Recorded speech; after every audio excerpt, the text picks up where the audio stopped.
Привет, друзья! Это канал «Яхта на колесах». Меня зовут Александр. Мы сегодня вас отправляем в зимнее путешествие на автодоме. Зимний караванинг штука непростая, и очень многие автодома просто не приспособлены для путешествий в холодное время года. Но мы стараемся нашу технику готовить к путешествиям круглый год, и наши автодома сдаются в аренду практически и в Новый год, и в Рождество, и это очень активное время для путешествий как по России, так и за границу. Ну, в зависимости от открытых или закрытых границ, мы людей все равно отправляем отдыхать, путешествовать, наслаждаться вот этим необычным видом туризма на автомобилях.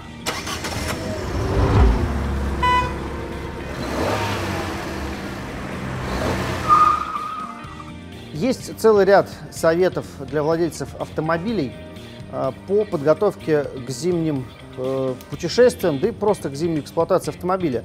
Конечно же, нужно поставить зимнюю резину. Липучку или с шипами – это уже на ваш выбор. Обязательно нужно проверить готовность щеток, насколько они готовы чистить снег, хорошо очищать стекло от грязи, которая постоянно будет лететь от впереди идущего транспорта.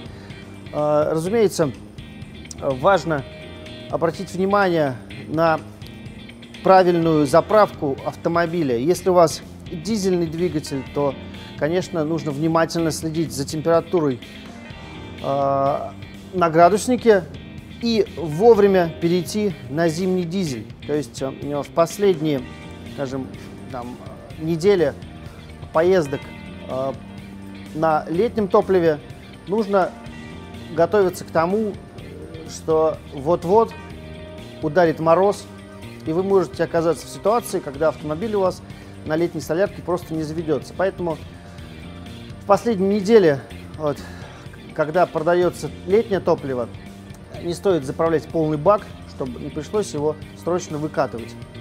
Мы стараемся наши автодома своевременно перевести на зимний дизель, то есть не заливаем полные баки летней солярки и ждем момента перехода именно на зимнее топливо. Помимо топливной горловины, у нас есть еще горловина для заправки AdBlue. На данный момент нет точных данных, существует ли эта жидкость в зимнем варианте. Если вы точно знаете, напишите, пожалуйста, в комментариях, что по этому вопросу следует предпринять. Вода в автодоме – это очень такой тревожный момент в зимнем караванинге, потому что если вы уйдете из автодома и оставите его без отопления, то вода в трассах, трубопроводах, смесителях может замерзнуть. И, скорее всего, это случится довольно быстро, даже при небольшом минусе. Тогда наступает неприятный момент, что вы пытаетесь начать пользоваться водой, а у вас она где-то начинает протекать, где-то просто не проходит.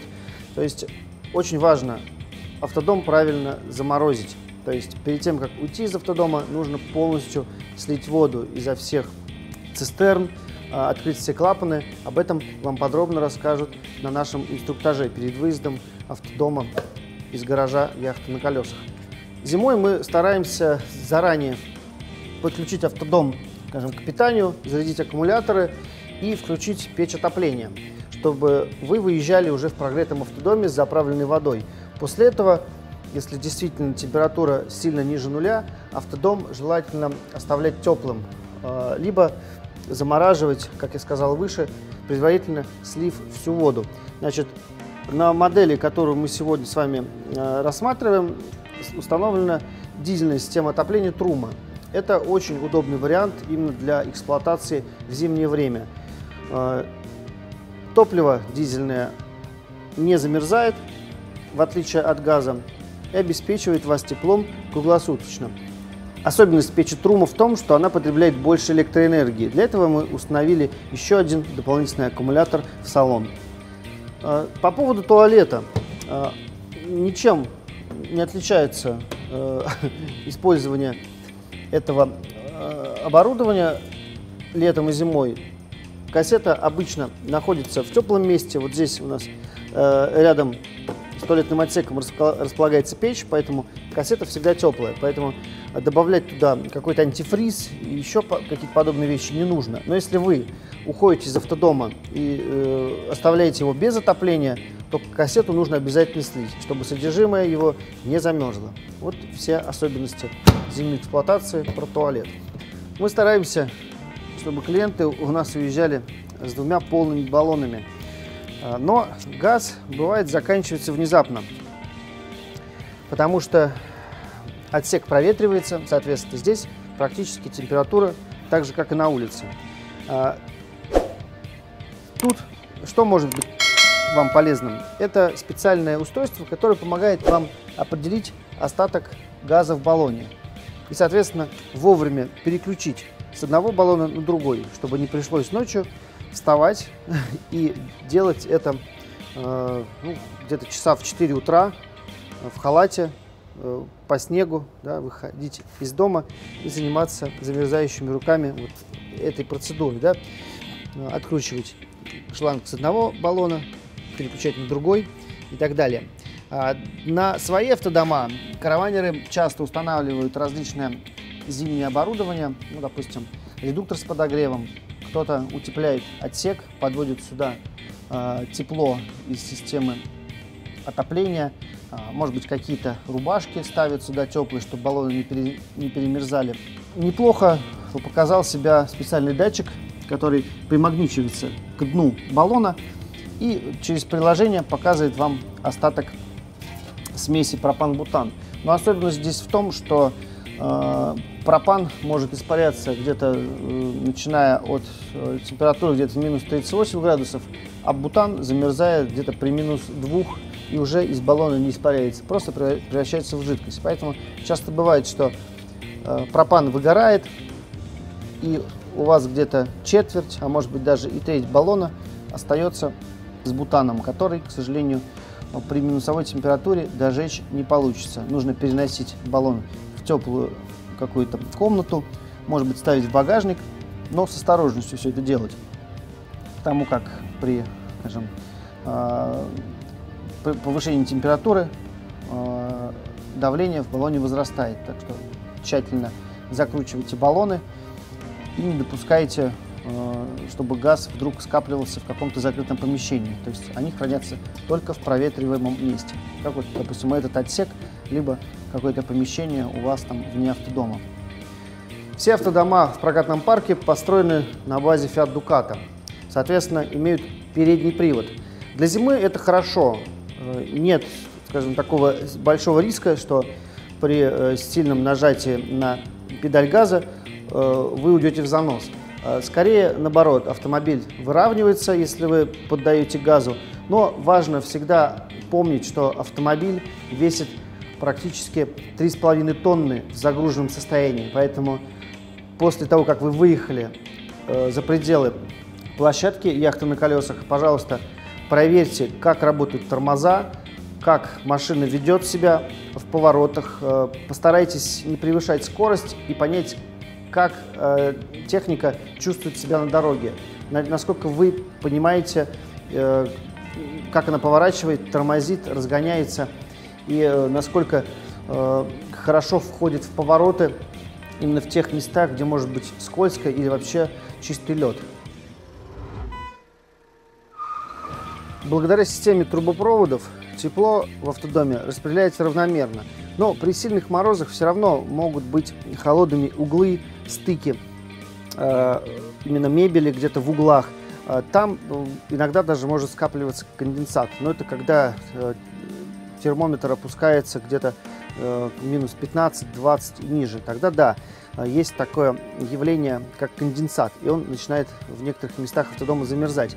Для этого иногда, может быть, раз в день, я где-то читал, что даже 2 раза в день нужно проветривать автодом, но не с целью, чтобы здесь все замерзло, нет, исключительно для того, чтобы осушить пространство, потому как, когда вы живете в автодоме, готовите здесь, дышите, так или иначе выделяется большое количество пара, ну, то есть влаги. Влажность в автодоме повышается, влага начинает скапливаться по углам, на окнах и может привести к образованию конденсата. Поэтому попробуйте проветривать автодом хотя бы один раз в день, не выстуживать его, а один раз проветрить, открыть двери, входную дверь, может быть, двери кабины, какую-нибудь форточку, чтобы разово осушить салон. Тогда, возможно, получится избежать образования вот этого самого конденсата. Если вы решили приготовить, то обязательно открывайте окошко. В данной модели автодома есть вытяжка. В принципе, если вы ее включаете, окно открывать уже не обязательно. Но прежде всего я хочу вам сказать одну важную вещь. Ни в коем случае нельзя использовать газовую плиту для обогрева салона. Это категорически запрещено. Это написано практически в начале всех инструкций по эксплуатации автодомов. Это запрещено.